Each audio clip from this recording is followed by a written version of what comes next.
E aí, gente, tudo bem? Em função justamente de toda essa paralisação, né, do nosso distanciamento social, nós, professores de fotografia, estamos organizando uma força-tarefa para dar conta e mostrar para vocês, através de vídeos instrutivos, educativos, um pouco daquelas atividades práticas que a gente ia fazer aqui na universidade. Então, para esse vídeo aqui, o professor Roberto e eu organizamos esse set, né, para mostrar para vocês um pouquinho de iluminação dentro de um set de fotografia. E ele é bastante útil também para os alunos da professora Mira e para os alunos do professor Francisco, que vão utilizar isso também, fotografia publicitária, fotografia de moda, fotografia de produto de uma forma geral, e também direção de fotografia, fotografia em movimento, que são sets pro audiovisual, né? O que está discutido aqui hoje, o que a gente vai debater, é um grande bate-papo, né? Não é um vídeo formal, super organizado, super bem editado e tudo mais. A gente fica com receio, né? Professor de audiovisual que faz uma brincadeira dessa aqui, fica com medo de fazer algum vídeo, né, que denote algum problema técnico e tudo mais, mas é um grande bate-papo.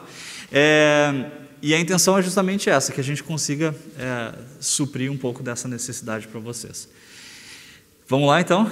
Vamos lá, o que normalmente eu costumo discutir com os alunos quando a gente começa a falar sobre iluminação? A gente tem que levar em consideração que os seres humanos conhecem luz desde o início, né, da nossa espécie. E aí eu faço a pergunta para os alunos da onde vem a luz? E sempre rola um certo constrangimento, né, porque é uma pergunta meio assim, 5 anos de idade. E aí o pessoal demora um pouquinho para começar a dizer assim, a luz vem do sol, a luz vem do poste, da lâmpada, da lua, mesmo que ela seja rebatida. E é basicamente isso. Se vocês olharem todos esses exemplos, a gente está acostumado a pensar a luz que vem de cima. A luz que vem de baixo nos causa estranheza. Vocês não estão enxergando, mas a gente tem a nossa primeira luz aqui do set, já posicionada nesse lugar aqui, e eu vou movimentar ela para vocês verem como que a luz de baixo, ela gera uma sombra estranha. O que nós temos com a luz de baixo é isso aqui, né? Uma projeção de sombras num ângulo que não é natural para nós. Aliás, se a gente for pensar nessa lógica de uma evolução da espécie, essa luz é sim natural para nós. É uma luz que seria talvez a luz de uma fogueira, digamos assim, né? A luz que a gente vai ter à noite quando nós, seres humanos, estamos vulneráveis. Então, ela é uma luz que nos causa um certo tensionamento, é uma luz que causa uma certa dramaticidade, um pouco de medo e tudo mais. Natural para nós é isso, né? Uma luz que está em um ângulo superior. No entanto, tem algumas coisas que a gente precisa levar em consideração. A principal delas é que em fotografia a gente está tentando traduzir um espaço que é tridimensional, né? Se vocês olharem, a gente está aqui, né? E existe um espaço no qual eu posso me deslocar que é tridimensional. A gente está tentando traduzir esse espaço tridimensional em uma chapa, em um espaço que é bidimensional. A única forma de a gente conseguir representar e respeitar os volumes dos objetos que estão sendo fotografados é no jogo de luz e sombra. Então, se eu coloco essa luz superior, por exemplo, vamos lá, vamos movimentar de novo. Eu vou colocar essa luz superior, vamos ver se a câmera, o professor Roberto vai dar uma checada ali se a câmera continua pegando o nosso modelo. Recebi um joinha aqui. Se eu coloco essa luz exatamente frontal com o meu modelo, o que eu vou ter é pouca ou nenhuma projeção de sombra no rosto, e isso valeria, por exemplo, para um objeto, na hora de fotografar também, como a gente vai ver na sequência. E com isso, eu tenho uma tendência de achatar os volumes desse rosto, ou, de novo, desse objeto que eu estou fotografando. Então, o que a gente normalmente faz é, a nossa luz principal, nós vamos colocar ela num ângulo superior, porque nos dá mais naturalidade, e nós vamos jogar para um ângulo lateral, que normalmente, vamos lá, como base, a gente pode utilizar 45 graus. Então, estou colocando aqui a nossa luz principal num ângulo superior a 45 graus do meu modelo a ser fotografado. O que nós temos aqui? a primeira luz do set, que a gente costuma chamar de luz de ataque ou luz principal, e vocês vão achar em vídeos na internet, em material bibliográfico, aí, livros e tudo mais, o nome Key Light, que é a versão em inglês, ok? Beleza, temos aqui a luz de ataque incidindo no rosto do modelo, e desse lado o que a gente vai ter é uma quantidade enorme de sombra. Reparem, a diferença para a câmera da área que está iluminada para a área que está escura é muito grande. Ela é muito maior, por exemplo, do que o nosso olho iria perceber. A gente tem que levar em consideração que o nosso olho enxerga também com o auxílio do nosso cérebro, ou ao contrário, né? O cérebro de verdade é quem registra essa imagem. Então nós temos um registro e uma alteração, uma soma constante de diferentes níveis de luz que a gente está percebendo. A câmera não faz isso, a câmera vai ter uma única fotometragem. Então, se eu fotometrar por esse lado aqui, esse lado vai ficar muito escuro. Deixa eu até dar uma mexida no Zé aqui no modelo para deixar isso mais marcado. Fotometrei por aqui, esse lado aqui vai ficar muito escuro. Perfeito? Se eu fotometrar por esse lado aqui, esse aqui vai ficar muito claro, famoso estourado, super exposto. O que a gente precisa fazer? A gente precisa dar uma compensada nessa luz, que é mais ou menos, como eu disse, o que o nosso conjunto aí, olho e cérebro, iria fazer por nós. Quando a gente está na rua, o que a gente normalmente faz é pegar um rebatedor, para pegar, vamos lá, a fonte de luz, que é o sol, por exemplo, e jogar de volta para essa área do rosto. A gente vai ver muito o cara trabalhando, né, fotógrafos trabalhando com assistentes, por exemplo, com os seus rebatedores. Então repara, olha o que a gente vai fazer. Percebam a diferença na imagem aí.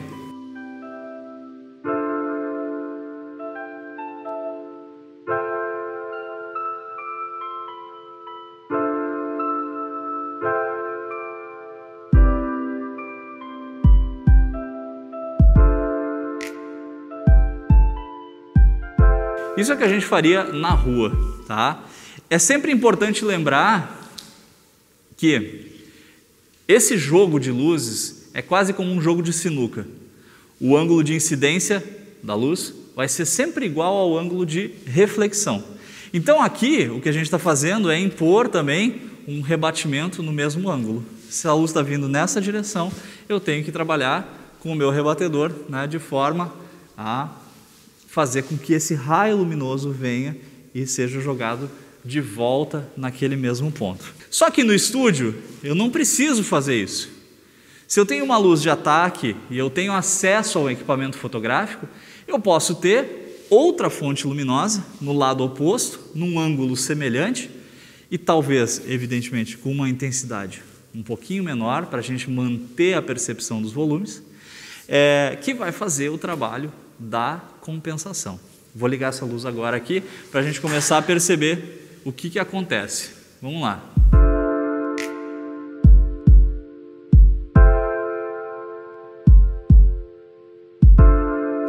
Eu acho, né, eu imagino, deixa eu vir para esse lado aqui, que agora vocês consigam perceber bastante bem a diferença, né, da luz de ataque sozinha e dessa segunda luz trabalhando em conjunto, que é o que a gente chama de luz de compensação, tá? Novamente, luz de compensação vai encontrar na bibliografia como luz de preenchimento, vai encontrar em inglês como fill light, por exemplo. Tá tudo certo, tá? Não é o nome que vai importar, mas sim a gente entender qual é a função dessa luz no nosso set de iluminação. Repara, a luz de ataque ela é um pouco mais intensa do que a luz de compensação. Esse lado aqui ainda é mais iluminado que esse, o que permite um pouco essa percepção da profundidade, tá? O que não é legal é a gente ter a incidência de luz dura, projetando sombra dura numa situação como essa. Repara, a gente tem olhando bem de frente, a gente tem o desenho do nariz projetado aqui por aquela luz de lá.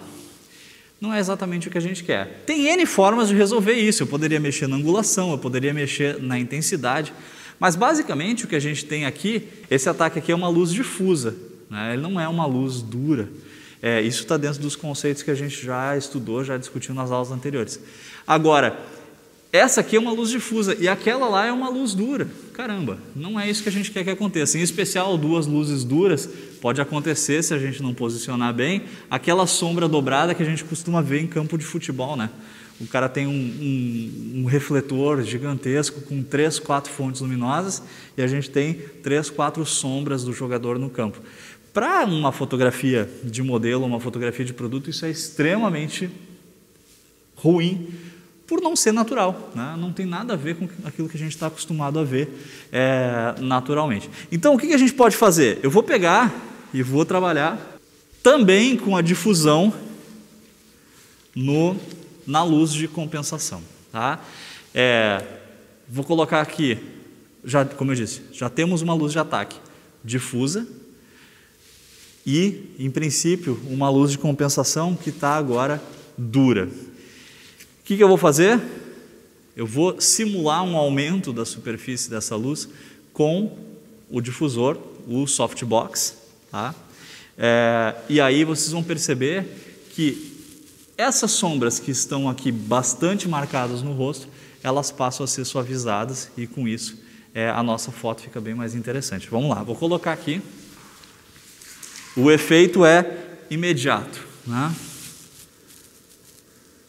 Olha só que demais, né? Então, aquela sombra que estava do lado de cá, ela simplesmente desapareceu, né? E a gente tem um respeito ainda aos volumes do rosto, ataque, né? Criando esse impacto que seria, sei lá, a nossa luz do sol, por exemplo, né?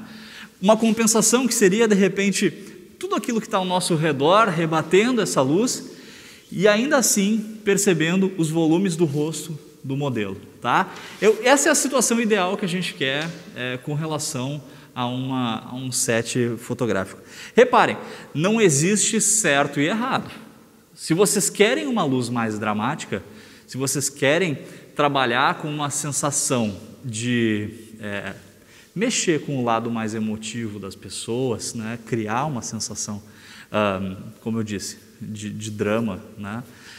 A gente pode trabalhar com uma fonte luminosa sem o menor problema. Eu quero que esse drama seja mais marcado ainda, que o contraste seja alto.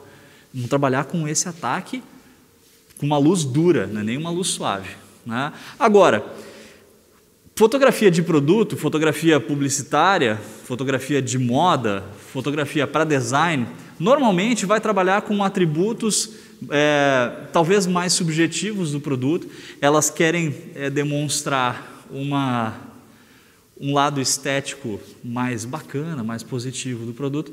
E se não tem um conceito por trás que nos demande essa dramaticidade, a gente tende a recorrer para esse tipo de montagem de set que a gente está vendo por aqui. Então, o que acontece? Eu falei agora há pouco que uma montagem como essa, né, na fotografia, ela quer, na verdade, representar o espaço que é tridimensional numa chapinha bidimensional. Tá? E existe um amplo espaço aqui entre o nosso modelo, eu estou me afastando, mas cuidando com o cabo do microfone.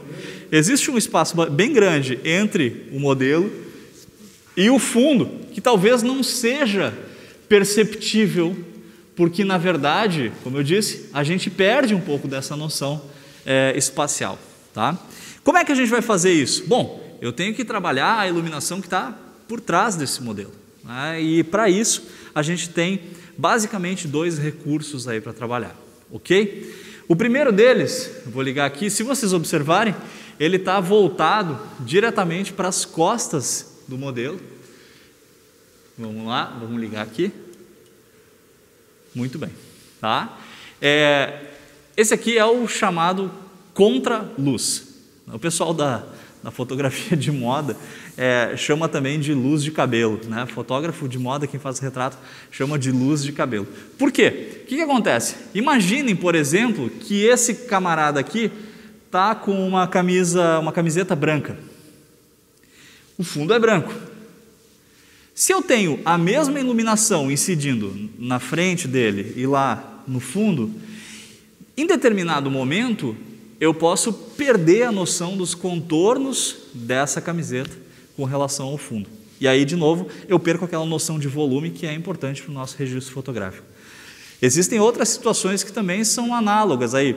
O fundo preto, por exemplo, que a gente usa bastante em set fotográfico, com camiseta preta, cabelos escuros. Então, gente, é importante fazer uma separação aí do sujeito ou do objeto que está sendo fotografado com relação ao fundo. E aqui, bom, evidentemente, um dos melhores recursos é criar um contorno para esse cara. Como é que a gente cria um contorno? Se o nosso recurso é luz, o melhor jeito é criar um contorno usando a luz. Então, o contraluz ele serve exatamente para isso. A gente vai mirar na parte traseira do modelo ou do objeto. E o que vai aparecer para a câmera? Não é essa luz aqui, né? O Roberto está aqui do meu lado registrando a imagem. Não é essa luz que está aqui nas costas. O que vai aparecer para a câmera é essa sobra da luz, né? Eu imagino que esteja visível lá, né? A gente pode até pegar no detalhe aqui, Roberto. Está ficando melhor do que a aula ao vivo esse negócio, porque não, né? Mostrar o detalhe assim é novidade. Então repara, a sobra é o que vai aparecer para quem está assistindo, quem está fotografando, desculpa, o olho da câmera. Aqui daí tem um ponto bem importante. Porque a gente está acostumado a pegar a câmera, vai lá, a gente começa a técnica fotográfica aprendendo a utilizar os recursos de câmera, diafragma, obturador, saber utilizar, né, saber definir bem o que é o ISO, por exemplo, né, toda aquela coisa. E aí a gente sabe, por exemplo, que o fotômetro que está dentro da câmera nos dá o padrão de luz ideal. Né? Eu estou ali, eu tenho uma luz natural ou uma luz disponível e eu vou setar o meu fotômetro lá no 0 e está tudo lindo. Como é que eu faço agora? Como é que eu sei, por exemplo, que essa luz aqui está num nível bacana, que essa luz está num outro nível bacana, ou que aquela lá também está? Vamos lá, vamos discutir esse negócio. Qual é a luz principal do set? Evidentemente, aquela que a gente começou, que é a luz de ataque. A gente até falou, né, que ela aparece em muitos lugares como luz principal. Então, a referência 0 do nosso fotômetro, ela tem que estar alicerçada nessa luz aqui, na nossa luz de ataque. Beleza? 0 no ataque. Aí, vou passar para o lado de cá. A gente falou também que, para manter a percepção de volume, a nossa compensação, ela não pode ter a mesma intensidade que o ataque. Ela tem que ser um pouco menor. Isso quer dizer o quê? Como parâmetro para começar, para quem está começando a aprender a montar um set, uma boa sugestão é 0, a referência do fotômetro, e aqui, -1, por exemplo, no fotômetro. 0, -1, tá? É um pouco menor, é um pouco mais suave, um pouco mais escura essa luz aqui, menos intensa do que a luz de ataque. Vou lá para trás. A situação do contraluz inverte, porque o que acontece? O contraluz ele não aparece para a câmera, o que aparece é só a sobra dele. Ele está basicamente escondido aqui nas costas do modelo. Então ele tem que ser mais intenso que o ataque para ele aparecer para a câmera, para que a sobra se torne evidente. Essa sobra que vocês estão enxergando aí. Beleza? Então, se lá é 0 e ali é -1, aqui uma boa referência é +1. Então, o que isso quer dizer? Se eu ligar cada uma delas em separado, o meu fotômetro tem que identificar mais ou menos isso aí. Como que eu ajusto essa intensidade? Eu posso ajustar pelo painel de controle de cada um dos equipamentos de luz, das nossas tochas, ou eu posso ajustar isso trabalhando com o distanciamento de cada uma das fontes luminosas. Quanto mais distante ela tiver, menos intensa ela vai ser, quanto mais próxima ela tiver, mais intensa ela vai ser. Tá? É simples assim. Temos mais uma fonte luminosa montada do lado de lá, e também, se vocês olharem, ela está nas costas do modelo. Só que dessa vez ela está voltada para o fundo, né? Eu imagino, inclusive, que essa luz aqui, ela nem vai aparecer para a câmera, porque ela é muito, muito sutil quando a gente está trabalhando com a luz contínua. A gente pode, inclusive, né, nesse set aqui, a gente pode, inclusive, aumentar a potência dela ali para algum efeito que a gente queira. Mas como esse set aqui foi montado para uso do flash, e daqui a pouco vocês vão ver a mágica acontecer, ela mal vai aparecer agora, ela vai ter um impacto quando a gente disparar o flash. O que é aquele cara lá? Aquele cara lá está virado para o fundo do set, né? Vai aparecer na bibliografia como set light, né? É uma luz de um preenchimento do fundo, não mais do modelo. O que acontece com isso? Temos aí, com essas 4 luzes, todos os pontos que a gente pode ter iluminados com diferentes intensidades num jogo de luz e sombra para criar um volume interessante para fotografar nosso modelo ou o nosso produto. Existe alguma regra para o set light? Basicamente não. A gente pode criar efeitos do jeito que a gente quiser e isso acaba nos dando uma liberdade tremenda para trabalhar com a produção de fotografia publicitária, de moda, voltada para o design, entre tantas outras, né? Como a gente falou até mesmo a fotografia para o audiovisual. Tá? Na sequência agora, a gente pega isso tudo aqui e basicamente faz a foto, né? Esse set que está montado, se vocês olharem, ele, imagino, o Roberto agora está olhando para a câmera aqui, ainda deve estar fraquinha, né? A intensidade desse vídeo parece uma penumbrazinha, né? A gente teve que levantar o ISO da câmera para registrar o vídeo. E aí vocês devem estar se perguntando, mas que droga de set é essa, né? Que monta esse monte de luz e ainda parece meio escuro. Basicamente, como eu falei, esse set está montado para trabalhar com flash. Qual é a diferença da luz contínua e do flash? Várias diferenças. Primeira diferença que é importante é a da temperatura de cor, que a gente já conversou em outras aulas. Essa luz contínua que a gente está utilizando aqui é uma luz de modelagem. Ela só é colocada aqui para fazer isso que a gente está fazendo agora. Posicionar, olhar, ver como é que está a incidência, né? Ajustar o lugar e a intensidade de cada uma dessas luzes. Feito isso, a gente vai utilizar o disparo do flash. Mas tem uma diferença que é essencial, que é temperatura de cor, como eu falei agora há pouco. Essas lâmpadas aqui são lâmpadas de filamento de tungstênio, ou seja, elas estão com 3200 Kelvin, aquela cor mais amareladinha que a gente também discutiu em outras aulas.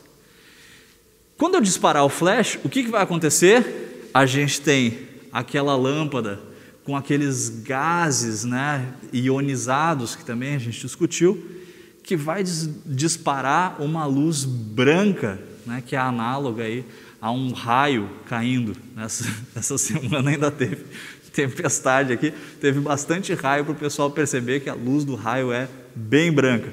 Então, tem uma diferença de temperatura de cor. Enquanto a luz de filamento aqui vai ter em 3.200, a gente vai estar com 5.500 no flash, mais ou menos. Tá? Uma mais amarelada e a outra com uma presença maior do pigmento, né, da cor azul aí no conjunto da luz.